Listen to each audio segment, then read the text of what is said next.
करते हैं और ताज़ा तरीन जो तफसीलात आ रही हैं कि श्रीनगर के अंदर पहलगाम, सयाहती मकाम गुलमर्ग और द्रास के साथ साथ दीगर अहम मकामात पर जो रात का दर्जा हरारत है वो एक बार फिर -7 से 11 के बीच में रिकॉर्ड किया गया है। कल शाम से मौसम में तब्दीली का इम्कान है। फिलहाल यकबस्ता हवाओं का सिलसिला बदस्तूर जारी है। वादी के अंदर जम्मू कश्मीर पूरा इस वक्त सर्दी की शदीद लपेट में और श्रीनगर में रात का दर्जा हरारत -7 डिग्री सेल्सियस रिकॉर्ड किया गया है। ये पिछले 9 दिनों के दौरान 9 रिकॉर्ड तोड़ सर्दी रिकॉर्ड की गई है। सर्दी की वजह से जो कारोबारी सरगर्मियां हैं, अवामी नकलो हमल है, वो बुरी तरह मुतासिर हो रही है और सुबह और शाम के औकात में आप देख रहे हैं कि हर दिन की तरह आज भी सूरत हाल जूं की तू नजर आती है। जहां पर लोग 7 से 8 बजे या 9 बजे के आसपास कारोबार शुरू करते थे, वही कारोबार आज दोपहर 12 बजते शुरू होता नजर आता है। न सिर्फ श्रीनगर के अंदर, दीगर अहम मकामात पर भी, क्योंकि -, डिग्री जाता हुआ इस वक्त भी श्रीनगर के अंदर जहां पर रात का कम से कम दर्जा हरारत जो है वो 7 डिग्री सेल्सियस रिकॉर्ड किया गया है और 9 दिनों के दौरान ये 9वां दिन आज लगातार है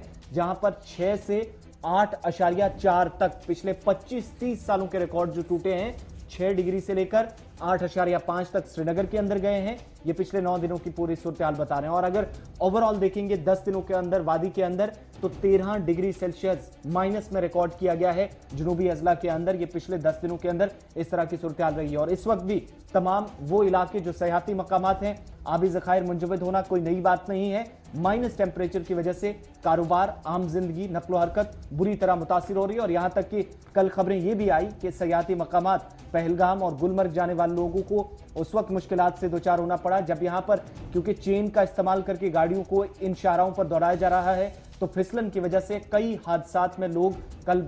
कई मकामात पर जो हादसात का शिकार हुए, कई लोगों की जिंदगी कल बच गई। लेकिन इंतजामिया की तरफ से एक और एडवाइजरी जारी करके एहतियात बरतने की लोगों को सख्त हिदायत दी गई है कि सुबह सुबह और शाम के वक्त में कोशिश की जाए जब तक कम से कम धूप ना खिले, जब तक वो कोहरा जो सड़कों पर लगा है वो ना पिघले, तब तक अगर शाहरा पर सफर करते हैं, किसी सड़क पर निकलते हैं तो बिना चेन वाली गाड़ी का इस्तेमाल ना करें। जो कल हादसात 3 अलग अलग मकामात पर पेश आए हैं, मुश्किल से लोगों को रेस्क्यू किया गया है गुलमर्ग के आसपास, तो ऐसी सूरत हाल ना बने, इसके लिए एडवाइजरी जारी कर दी है। मौसमियात की तरफ से साफ कर दिया गया है कि एक बार फिर बर्फबारी का इम्कान है और मैदानी और बालाई इलाकों के अंदर बर्फबारी हो सकती है और इसको देखते हुए सूबाई इंतजामिया भी मुतहरिक हो गई है और सूबाई इंतजामिया ने आज पहले ही इक़दाम उठाने का फैसला लिया और 275 स्नो क्लियरेंस मशीनें जो है वो मैकेनिकल इंजीनियरिंग डिपार्टमेंट के पास जो पहले ही है उन्हें अलर्ट पर रख दिया गया है और कहा गया है कि बर्फ़ सड़क पर ना रहे, इसका माकूल इंतज़ाम किया जाए।